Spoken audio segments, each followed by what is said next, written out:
함께 말씀 보시겠습니다. 데살로니가 후서입니다. 신약성경 데살로니가 후서 1장 1절에서 12절까지 말씀입니다. 데살로니가 후서 1장 1절에서 12절까지 한 절씩 교독하시고 마지막 절 함께 보시겠습니다. 바울과 실로아노와 디모데는 하나님 우리 아버지와 주 예수 그리스도 안에 있는 데살로니가인의 교회에 편지하노니, 하나님 아버지와 주 예수 그리스도로부터 은혜와 평강이 너희에게 있을지어다. 형제들아, 우리가 너희를 위하여 항상 하나님께 감사할지니 이것이 당연함은 너희의 믿음이 더욱 자라고 너희가 다 각기 서로 사랑함이 풍성함이니, 그러므로 너희가 견디고 있는 모든 박해와 환난 중에서 너희 인내와 믿음으로 말미암아 하나님의 여러 교회에서 우리가 친히 자랑하노라. 이는 하나님의 공의로운 심판의 표요 너희로 하여금 하나님의 나라에 합당한 자로 여김을 받게 하려 함이니, 그 나라를 위하여 너희가 또한 고난을 받느니라. 너희로 환난을 받게 하는 자들에게는 환난으로 갚으시고 환난을 받는 너희에게는 우리와 함께 안식으로 갚으시는 것이 하나님의 공의시니, 주 예수께서 자기의 능력의 천사들과 함께 하늘로부터 불꽃 가운데에 나타나실 때에 하나님을 모르는 자들과 우리 주 예수의 복음에 복종하지 않는 자들에게 형벌을 내리시리니, 이런 자들은 주의 얼굴과 그의 힘의 영광을 떠나 영원한 멸망의 형벌을 받으리로다. 그날에 그가 강림하사 그의 성도들에게서 영광을 받으시고 모든 믿는 자들에게서 놀랍게 여김을 얻으시리니, 이는 우리의 증거가 너희에게 믿어졌습니다. 이러므로 우리도 항상 너희를 위하여 기도함은 우리 하나님이 너희를 그 부르심에 합당한 자로 여기시고 모든 선을 기뻐함과 믿음의 역사를 능력으로 이루게 하시고, 우리 하나님과 주 예수 그리스도의 은혜대로 우리 주 예수의 이름이 너희 가운데서 영광을 받으시고 너희도 그 안에서 영광을 받게 하려 함이라. 아멘. 네, 수요 예배에 이제 데살로니가 전서를 다 보셨고 이제 데살로니가 후서 함께 이제 묵상하고 또 연구를 합니다. 이 수요 예배 시간이 별거 아닌 게 아니라 정말 성경을 하나하나 이렇게 한 장 한 장 뜯어가시면서 보시는 귀한 시간 되셨으면 좋겠습니다. 제가 데살로니가 전서와 후서를 이렇게 읽고 또 묵상을 계속 해오면서 그 편지에 쓰여져 있는 그 글씨의 이 문체랄까요? 왜 편지를 쓰는 사람들마다 그 편지를 쓸 때 느낌이 다르고 어떤 마음으로 그 편지를 쓰는지 다르고 또 누구에게 그 편지를 쓰는가에 따라서 이 글의 문체가 좀 달라지지 않습니까? 전혀 모르는 사람한테 쓰는 편지는 조금 딱딱하지만 내 자녀에게 쓰는 편지는 조금 더 따뜻하고 그런 문체가 있는데, 이 데살로니가 전후서에도 그런 문체가 이렇게 좀 있는 것 같았어요. 몇 달 전에 우리가 고린도 전후서를 보셨는데 고린도 전서 후서는 길지 않습니까? 긴데다가 좀 이런 느낌이었어요. 쉽게 얘기하자면 덩치는 커졌는데 자꾸 엇나가고 까불까불하는, 그런데 공부는 잘하는 자녀한테 엄마가 잔소리하는 그런 느낌으로 쓴 편지가 고린도 전후서라고 한다면, 데살로니가 전서와 후서는 예수님을 너무 잘 믿는 유치부 아이, 유년부 어린 아이를 향한 이 보모의 마음이 느껴진다고 할까요? 내가 직접 돌보지는 못하지만 애가 너무 예수를, 어린애가 잘 믿고 있으니까 그 애가 너무 이쁜 거예요. 그런 게 느껴졌었어요. 많은 설명을 하지 않고 어려운 이야기를 하지 않아도 차 조심하고 사람 조심해야 된다라고 주일학교 아이한테 선생님이 건네는 그 마음을 사랑의 마음으로 그대로 이해하고 받아들이는 아이들의 그런 아이를 바라보는 애정이 가득 담겨 있는 그런 편지이지 않나, 그런 문체가 느껴지더라고요. 고린도 교회를 향하여서도 사도 바울은 사랑의 마음을 담아서 기록하였고, 데살로니가 교회를 향하여서도 똑같은 사랑의 마음을 담아 기록했지만 이 수준에 맞추어서 사도 바울이 어떤 글을 써야 할지 또 무엇을 전달해야 할지 이렇게 다르게 썼구나, 그런 게 느껴지더라고요. 데살로니가 전서 후서, 이 데살로니가 교회에 보낸 편지에는요, 단어의 표현이나 문장의 구성에서 이 바울의 특별한 애정이 느껴집니다. 이 데살로니가 전설을 보셔서 알겠지만 뭔가 기특하잖아요. 3주밖에 내가 복음을 전하지 못했었는데 그 교회가 이렇게 잘하고 있다는 거. 저하고 같이 얘기를 하시는 것 같아가지고 또 안 하니까 딱 안 하시네. 어디서 뭔지 몰라서. 기특한 마음이 어디서 드러나냐면 바울이 1절에 인사말로 쓰는 그 표현에서 드러납니다. 1절 보시면 바울과 실로아노와 디모데는 하나님 우리 아버지와 주 예수 그리스도 안에 있는 데살로니가인의 교회에 편지하노니라고 되어 있어요. 무슨 일 있으세요?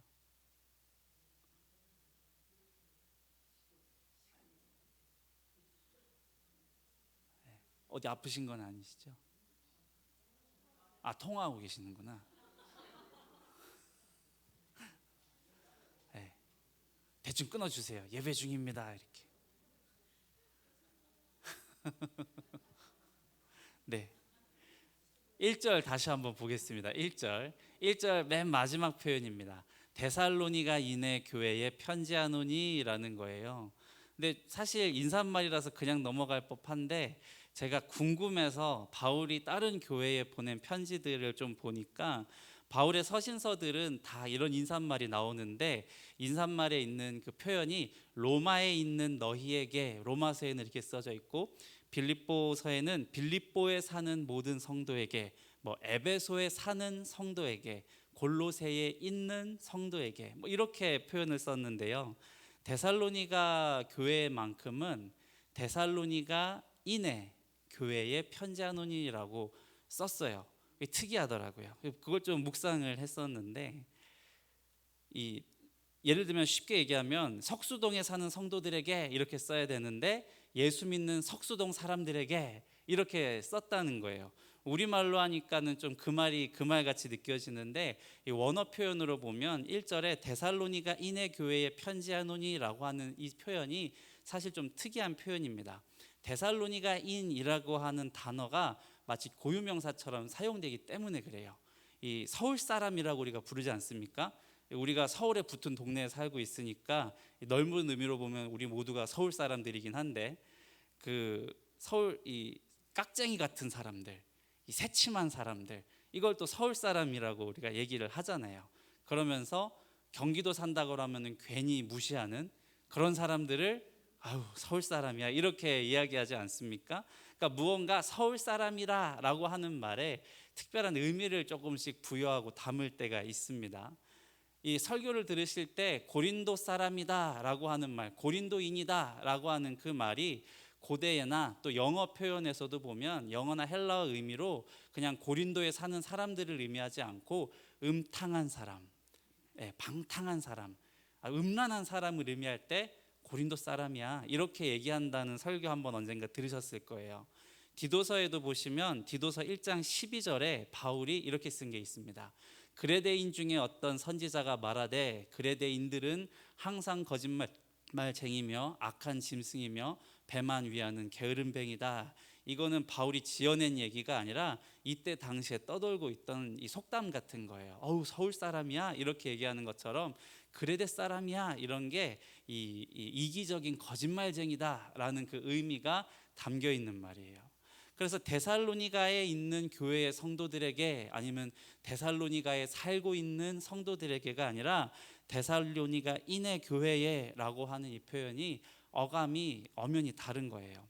그리스도인이라고 하는 그 말에 그리스도에게 속한 사람들, 예수 믿는 사람들이라는 의미가 들어간 것처럼 데살로니가인들에게, 예수 믿는 데살로니가인들에게라고 하는 단어도 사소해 보이지만 바울의 애정이 조금 더 담겨 있는 겁니다. 그리고 예수 믿는 데살로니가인이라고 하면 그때 당시 소아시아에 있는 모든 교회들에게까지 그 믿음의 소문이 자자하게 난 아직 예수 믿은 지 얼마 안 됐지만 믿음이 너무 좋은 사람들, 그 데살로니가 성도의 특징을 설명해 주는 겁니다. 그래서 안양 석숫교회 사람들 하면 딱 떠오르는 이미지, 인상, 그 단어에 부여된 의미가 있지 않겠습니까? 따뜻한 사람들, 지역을 잘 섬기는 사람들, 모이기를 참 좋아하는 사람들, 지금 특별 새벽 기도회 하면서 새벽마다 우글우글 모이는 사람들, 뭐 이렇게 안양 석수교회 사람들 하면 떠오르는 그 이미지가 갈라디아 인해 교회에라고 쓰는 그 바울의 사소해 보이는 이 표현 안에도 들어가 있는 거예요. 잘 알고 계시는 것처럼 데살로니가 전서후서는 딱 3주밖에 복음을 전하지 못했던 도시 데살로니가에서 밤중에 바울이 도망치듯이 나온 지 얼마 안 돼서 쓴 편지입니다. 데살로니가에서 밤중에 바울 일행이 도망치듯 나와야 했던 이유가 있죠. 사도행전 17장에 데살로니가에서 있었던 일화가 나옵니다. 17장 5절 6절입니다. 제가 읽어드리겠습니다.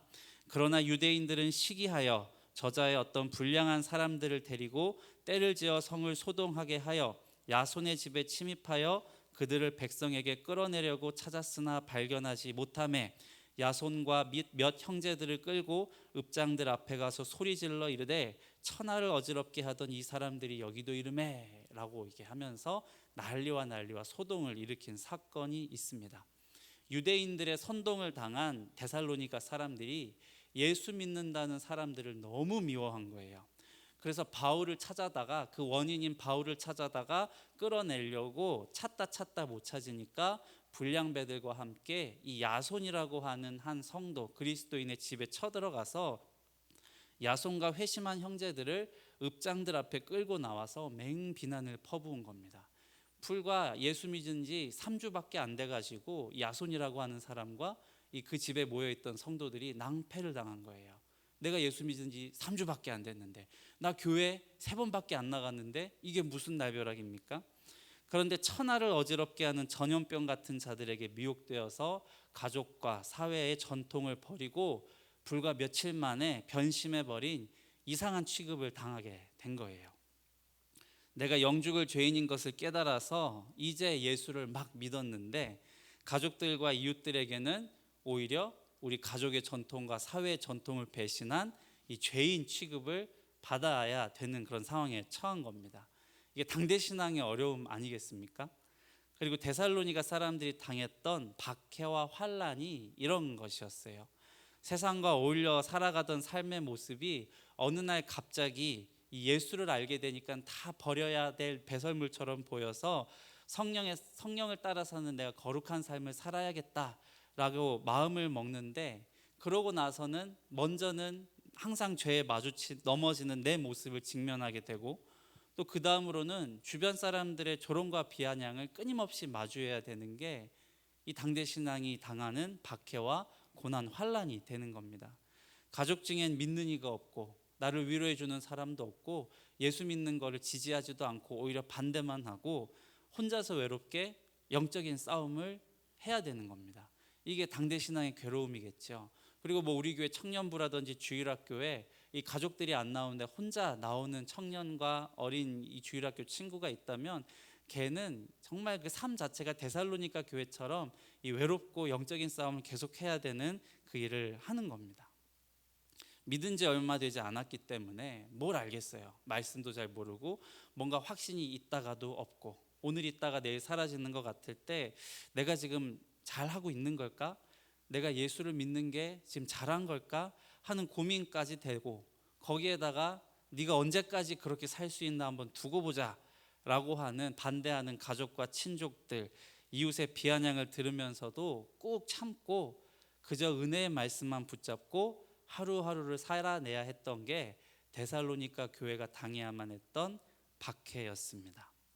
만약에 초등학교 한 1, 2학년밖에 안 된 유년부 주일학교 아이가 혼자 교회 나온 지 얼마 안 돼서 은혜를 너무 많이 받고 예수를 잘 믿는 아이가 됐다고 생각을 해보시죠. 근데 가족들이 반대를 하는 거예요. 엄마가 교회 못 오게 하고 초등학교 1학년짜리 애를 교회에서 꼬셨다고 막 뭐 교회에다가 전화하고, 그런 아이가 있다고 하시면 어떠시겠어요? 걔가 너무 기특한데 또 너무 안타깝고, 그런데도 교회를 혼자서 나오려고 하는 게 너무나 사랑스럽고 그런데 또 불쌍하고 그러지 않겠습니까? 바울이 데살로니가 교회를 그렇게 보고 있는 겁니다. 아직 믿음은 어리지만 성숙하게 인내와 사랑으로 환란을 덤덤하게 당하고 있는 데살로니가인들에게 사도 바울이 이 환난과 박해의 의미를 설명을 해주는 게 오늘 데살로니가 후서 본문입니다. 3절, 4절, 5절을 우리 한번 함께 읽겠습니다. 1장 3절, 4절, 5절입니다. 3절부터 시작. 형제들아, 우리가 너희를 위하여 항상 하나님께 감사할지니 이것이 당연함은 너희의 믿음이 더욱 자라고 너희가 다 각기 서로 사랑함이 풍성함이니, 그러므로 너희가 견디고 있는 모든 박해와 환난 중에서 너희 인내와 믿음으로 말미암아 하나님의 여러 교회에서 우리가 친히 자랑하노라. 이는 하나님의 공의로운 심판의 표요 너희로 하여금 하나님의 나라에 합당한 자로 여김을 받게 하려 함이니, 그 나라를 위하여 너희가 또한 고난을 받느니라 라고 합니다. 어려운 이야기를 바울이 해주고 있어요. 5절에 이는 하나님의 공의로운 심판의 표요 너희로 하여금 하나님의 나라에 합당한 자로 여김을 받게 하려 하는 것이다 이야기를 합니다. 우리가 당하는 박해와 고난이 곧 하나님의 공의로운 심판을 증거해 주는 거라고 하는 거예요. 여기서 말하는 이 표라고 하는 단어는 다른 성경에서는 한 번도 안 쓰이고 이 본문에서만 사도 바울이 사용한 특별한 단어예요. 그런데 눈에 보이는 명명백백한 증거라는 의미입니다. 내가 박해를 당하고 고난을 당해서 이렇게 힘들고 괴로운데 이게 하나님의 공의로운 심판의 증거요, 뒤에 가서는 그 나라를 위하여 너희가 또한 고난을 받고 있다, 이렇게까지 어려운 이야기를 하는 거예요. 너무 이야기가 어렵죠. 하나님의 나라에 들어가기 합당한 자로 여김을 받았기 때문에 성도가 고난을 받는 것이고, 또 더 나아가서 우리가 받는 이 고난이 하나님의 나라를 위하여 받는 것이다 라고 이렇게 이야기를 해주고 있는 겁니다. 데살로니가 성도들에게 사도 바울이 해주는 이 이야기, 당장 고난을 받고 있는 사람들, 끔찍한 고난을 통과하고 있는 이 성도들에게 때로는 이 말이 조금 잔인하게 들리지 않았을까요? 너희가 받는 고난은 하나님의 나라를 위한 거야, 하나님의 공의로운 심판을 나타내는 증거다라고 하는 것이 어려운 말이었을 겁니다. 오히려 조금만 참아, 그 고난 곧 끝날 거야, 더 참아, 이렇게 공감해 주는 말보다 사도 바울은 그 고난이 가지고 있는, 지금 데살로니가 교회 성도들이 당하고 있는 그 아픔의 의미를 이야기해 주고 있습니다. 아직 어리지만, 아마 데살로니가 전서와 후서가 쓰여진 게 사도 바울이 데살로니가 교회에서 밤중에 도망치고 나서 채 몇 달이 안 됐을 때 쓴 거라고 보고 있어요. 그런데 아직 그 어린 믿음으로 많은 박해와 고난을 성숙하게 통과하고 있는 이 데살로니가 사람들의 교회에게 정말 수준 높은 이야기를 전해주고 있는 겁니다. 고난을 당하여서 주 예수를 묵상하고, 또 고난 중에 우리가 눈물의 골짜기, 아골골짝 빈들에서 주님을 바라보았던 이 구약의 많은 선조들의 마음을 느끼면서 그 극심한 아픔과 고통 중에 하나님밖에는 더욱 의지할 수밖에 없는 그 현실이 하나님께서 그 하나님의 나라에 합당한 자라고 우리에게 허락해 주시는 하나님의 공의로운 심판의 표다, 그 증거다라고 선언하고 있는 겁니다. 이 표를 가지고 있으면, 이 증거를 가지고 있으면 하나님의 나라에 합당함을 입었기 때문에 결코 구원을 놓칠 수가 없을 거야 라고 응원해 주는 이야기예요. 바울이 갈라디아서 6장 17절에도 이런 얘기를 한 적이 있습니다. 이후로는 누구든지 나를 괴롭게 하지 말라. 내가 내 몸에 예수의 흔적을 지니고 있노라. 너무 유명한 말이죠. 여기서 말하는 이 흔적이라고 하는 말은 노예에게 찍힌 낙인을 의미합니다. 또 그 상처를 의미해요. 내가 예수에게 속한 것임을 말해주는 그 아픈 상처가 세상으로 보기에는 이 아프기만 한 그 낙인이 내가 공의로운 심판에서 구원에 합당한 자, 하나님 나라에 합당한 자로 여김을 받았다고 하는 증거로 내세울 수 있는 것이다 라고 바울이 얘기를 해주고 있는 것이죠. 우리가 특세 때 오늘 3일차인데 새벽에 받았던 말씀 차근히 한번 생각해 보시면, 특세 첫날에 믿음 없는 것을 도와주옵소서라고 했던 그 아비의 절규, 또 어제 새벽 말씀에 이 복잡한 관계를 가진 그 여인의 인생에 깃든 수치와 슬픔 중에도 그 여인에게 다가갔던 그 예수님의 마음, 그리고 오늘 말씀에 그 아픔과 수치 가운데에서도 하나님이 찾으시는 그 한 사람, 한 영혼을 구원할 한 사람으로 그런 우리를 불러주신다고 이야기를 해주신 거예요. 우리 삶의 모든 것들이, 그것이 좋은 것이든 또는 나쁜 것이든, 주 예수를 만나게 해준 구원의 흔적이고 그 구원의 표가 된다면 그게 고난과 아픔일지라도 기꺼이 축복이라고 증거할 수 있다고 아주 수준 높은 이야기를 이 어린 데살로니가 사람들한테 이야기를 해주고 있는 거예요. 이 이야기가 아니면 데살로니가 사람들이 당하고 있는 이 환난이 이해가 되지 않거든요. 이 데살로니가 사람들이 뭘 압니까?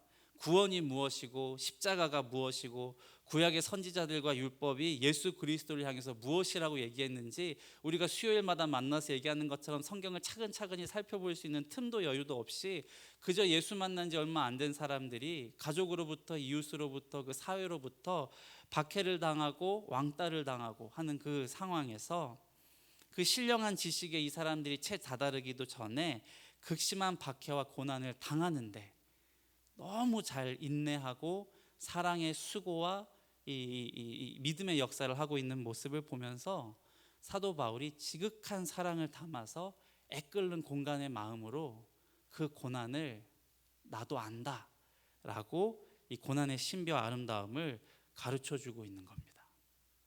우리 성도님들에게 있는 이 구원의 표는 무엇입니까? 오늘 데살로니가 후서에서 사도 바울이 이야기한 우리가 하나님 나라에 합당한 자로 여김을 받았다라고 하는 그 하나님의 공의로운 심판의 표, 우리가 받았던 이 믿음의 삶의 환난과 고난은 무엇이 있으세요?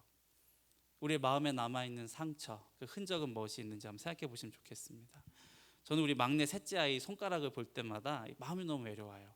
오래 지난 것 같고 뭐 이게 그게 이제 힘들거나 하지도 않은데 애 손톱 잘려주려고 손가락을 이렇게 보면 이 작년 초예요. 그게 오래된 것도 아니더라고요. 손톱 뿌리만 남고 단면이 댕공 잘려나간 그 단면이 이 머릿속에 이제 사진처럼 팍 찍혀 있거든요. 그리고 제가 정말 미친 사람처럼 막 음식물 쓰레기 뒤져가면서 어린이집에서 아이의 그 없어진 그 손가락 조각을 막 찾으려고 했던 그때 그 마음과 그 괴로웠던 그게 상처처럼 이제 마음에 남아 있거든요. 또 올 초에 우리 아버지 또 돌아가셨잖아요. 그러니까 내가 한 달이라도 빨리 우리 아버지께 찾아가서 제가 장례식을 이렇게 다닐 때마다 저희 아버지한테 죄스러운 마음이 들고 자책이 듭니다. 왜냐하면 한 달이라도 아버지한테 빨리 찾아가서 투석받게 해드렸으면, 그 온몸에 염증이 미쳐 퍼지기 전에 찾아가서 아버지를 모셨더라면 내 입으로 예수 전하고 또 아버지의 입으로 예수 믿는다는 그 고백, 그 구원의 감격을 함께 누릴 수 있지 않았을까. 우리 아버지가 이 땅에서 예수 믿고 이 땅에서 이 누리는 그 천국을 경험하고 아버지 품에 안기지 않았을까. 왜 나는 우물쭈물하다가 미련 맞게 뒤늦게 아버지 곁에 가가지고 의식 없는 그 아버지 뒤에다가 복음을 외칠 수밖에 없었을까, 난 왜 그랬을까 하는 그런 자책이 사실은 알게 모르게 제 마음에 상처로 남아 있습니다. 그리고 또 난 왜 깨어진 가정에서 태어나서 이 군상스러운 인생을 살아가지고 유년기 청소년기 그렇게 힘들게 살고, 이 삶의 한스러움과 이 원망이 인생의 고난의 표고 세상으로부터 받은 박해와 이 환난인 것처럼 제 마음에 남아 있는 겁니다. 사도 바울이 내가 예수의 흔적을 가졌노라 라고 하는 건 내가 예수에게 인침받았던 그 표가 마치 노예가 그 볼에 낙인을 찍혔을 때 받은 고통과 같이 선명하고 그 아픔이 내 마음에 남아있다는 것을 의미하는 거거든요. 그런데 그런 삶이 참 한스럽고 돌이켜보면 괴롭고 눈물 났던 그 순간순간들마다 내가 천국에 합당한 자로 여기심을 받았다고 말해주는 이 명명백백한 증거라고 오늘 이렇게 말씀을 해주시는 거예요. 그 모든 순간마다 함께하게 해주었던 교회 공동체, 그리고 기도와 말씀으로 그 순간순간들을 하나님이 버티게 해주셨던 은혜를 기억하게 하니까 그 아픔과 고난 속에서 주 예수를 발견하고 또 예수의 잡아주신 손을 따라서 오늘까지 이르게 하셨음이 곧 그 구원의 표가 아니냐라고 말씀을 해주시는 겁니다. 뭐 우리가 당한 고난 다 어렵게 살고 다 괴롭게 살았지 뭐 이제 와서 말하기도 창피하고 자존심 상하고 이미 오래전에 지나간 일 아니냐, 이제 그게 아니라는 거예요. 그리스도인의 고난은 주 예수를 아는 이들에게는 그 어려운 현실을 믿음으로 버텨나가야 하는 걸 가르쳐주고 힘을 내게 해주는 간증이 되고요. 또 모든 것이 합력해서 선을 이루게 하시는 하나님의 살아계심을 증거해주는 증언이 되는 겁니다. 예수 믿어서 잘된 일이 뭐 있냐고 아파하고 낙심한 그 한 사람에게 우리 예수님께서 인생의 가장 괴로운 그때를 지날 때 나를 이렇게 만나 주시고 날 이렇게 위로해 주시더라. 내가 고난을 당하고 나니 주님의 사랑을 그때 깨달았더라 라고 시편 기자처럼 말할 수 있는 이 간증이 구원 얻은 자, 하나님의 나라에 합당한 자의 표라고 말해주고 있는 겁니다. 사도 바울이 데살로니가 교회가 당하고 있는, 데살로니가 사람들이 당하고 있는 그 아픔을 나도 안다 라고 이야기하면서 그 고난의 신비를 이야기해 주는 거예요. 그래서 오늘 1장 1절에 데살로니가 이내 교회에게 라고 했던 이 표현은 바울에게 있어서 더없이 큰 축복과 하나님의 지극한 사랑을 입은 자녀들을 의미하는 고유한 표현이었을 겁니다. 이제 믿음을 가진 지 몇 년도 아니죠. 몇 달도 되지 못했는데 가족과 이웃들로부터 극심한 박해와 고난과 이 비웃음과 조롱을 당하면서 성도의 믿음과 인내를 지키고 있는 것이 바울에게는 가슴 벅차오르는 감사와 소망의 기도 제목이 되었기 때문에 이렇게 이야기를 해 준 것입니다. 6절, 7절, 8절, 9절 제가 읽겠습니다. 너희로 환난을 받게 하는 자들에게는 환난으로 갚으시고 환난을 받는 너희에게는 우리와 함께 안식으로 갚으시는 것이 하나님의 공이시니 주 예수께서 자기의 능력의 천사들과 함께 하늘로부터 불꽃 가운데 나타나실 때에 하나님을 모르는 자들과 우리 주 예수의 복음에 복종하지 않는 자들에게 형벌을 내리시리니 이런 자들은 주의 얼굴과 그의 힘의 영광을 떠나 영원한 멸망의 형벌을 받으리로다 라고 심판을 정하고 있습니다. 우리가 당하고 있는 이 간증, 우리가 당한 모든 환난과 아픔, 주 예수 그리스도 안에서 우리가 통과해온 이 모든 것들은 결국 하나님의 심판을 전하는 증거요, 그 표로 이 작용하게 될 것이라고, 우리가 증거할 때 이 심판을 함께 전할 수밖에 없을 거라고 이야기를 해주고 있는 겁니다. 고난 중에 있는 그 한 사람에게 우리의 고난과 아픔을 꺼내어 말하면서 하나님이 우리를 건져내어 주셨던 그 아프고 때로는 부끄러웠던 시간들을 우리가 구원의 간증으로 전할 수 있었으면 너무 좋겠습니다. 이 전도라는 게 그렇습니다. VIP 작정을 하실 때 사실 좀 마음이 좀 그러시잖아요. 말해도 안 듣더라. 그냥 마음이 강팍하고 세상에서 제일 전도하기 어려운 게 내 가족이잖아요. 사실은 제일 전도하고 제일 예수 믿었으면 싶은 게 내 가족인데 가장 먼 것 같고 가장 내 마음대로 안 되는 가족.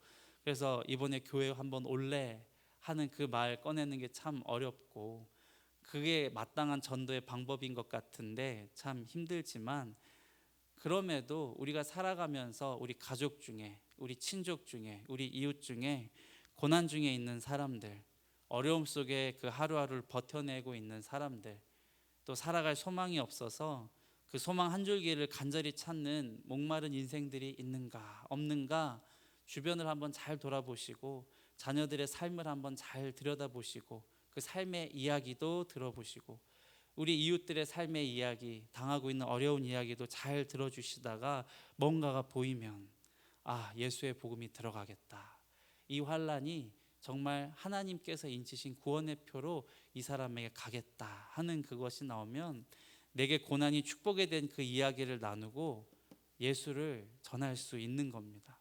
사실 이것만큼 한 사람의 발걸음을 예배당으로 빠르게 옮겨올 수 있는 이 전도 방법도 없을 것 같아요.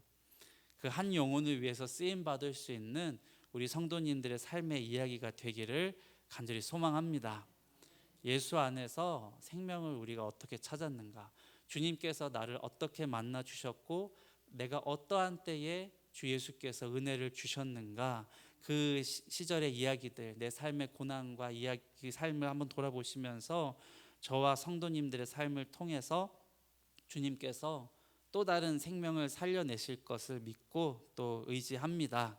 우리의 영혼의 말씀에 흡족한 이른비가 먼저 내려서 이 특별 새벽 기도회 또 부흥 사경회를 통해서 우리가 한 영혼을 구원해내는 기도를 하고 또 구원의 결실을 맺는 가을 되시기를 주님의 이름으로 축원드립니다. 이것은 우리가 마지막 12절에 이르는 것처럼 우리 주 예수의 이름이 너희 가운데에서 영광을 받으시고 너희도 그 안에서 영광을 받게 하려 함이기 때문입니다. 네, 우리 찬양하시고 함께 기도하시면 좋겠습니다. 찬송가 338장입니다. 다 아시는 찬양이에요. 내 주를 가까이 하게 하는.